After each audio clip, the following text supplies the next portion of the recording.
Kita mulai dengan hari pertama. Perjalanan dari Jakarta ke Christchurch. Kita berangkat 29 April, pesawatnya malam.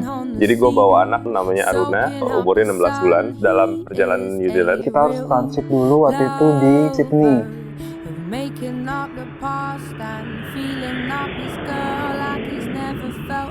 Di pesawat Butuh sekitar 6 jam lebih. Ada dari beberapa kita yang dekat dengan barisan khusus untuk infant ya.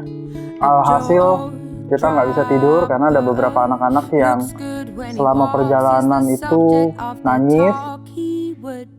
Jadi kalau satu nangis ya Chaos, yang lainnya akhirnya jadi bangun dan nangis.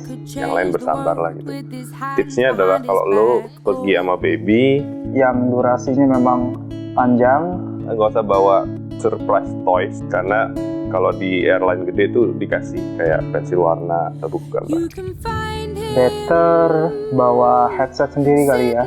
Kayaknya temen lo harus dipisahin jauh-jauh dari lo gitu, jadi biar bisa tidur. Gitu sih, itu request dari mereka. Nanti pulang nggak gitu kayaknya.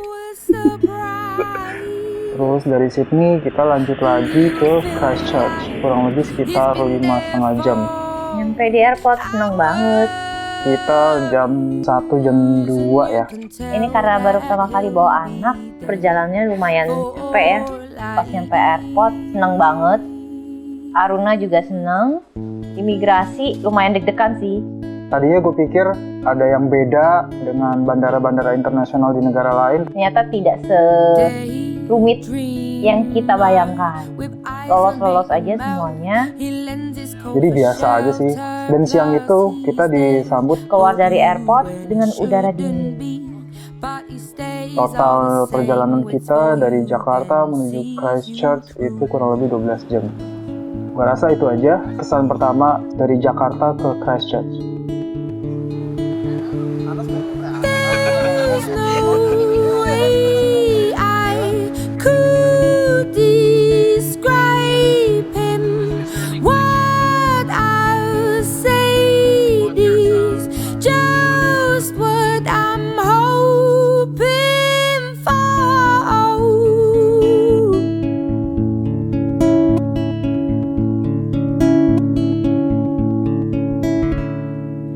But I will find him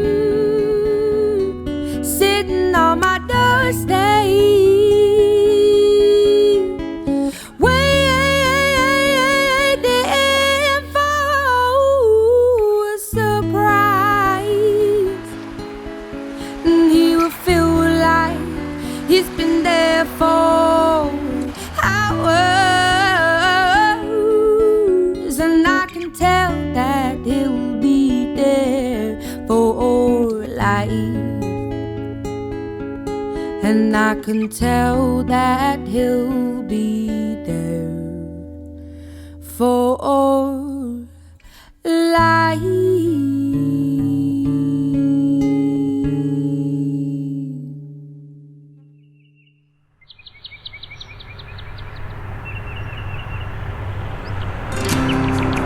Hari ini tanggal 1 bulan Mei, kita nginep di Maryvale, motel kecil cuman homey. Sampingnya ada kantor arsitek warna putih. Saya suka banget kantornya. Pagi-pagi jam 5.30 kita bangun karena udah tidur 7 jam straight. Itu tuh di kamar ada heater, jadi heaternya itu ketutupan sama anduk. Karena ada anduk di depannya, jadi heater bacanya itu udah panas. Heaternya mati semalaman, jadi kita kedinginan. Ternyata pagi-pagi setelah disingkirkan anduknya, heaternya baru nyala lagi. Jadi kebodohan pertama kami itu. Dan pada saat kita buka pintu keluar, matahari sekarang udah mulai turun sekitar jam 7. Kena pucuk-pucuk daun, kena pucuk-pucuk pohon. Bagusnya itu lebih ke banyak pohon, Pelan-pelan warnanya kuning, orange. udara juga bagus. Indah banget.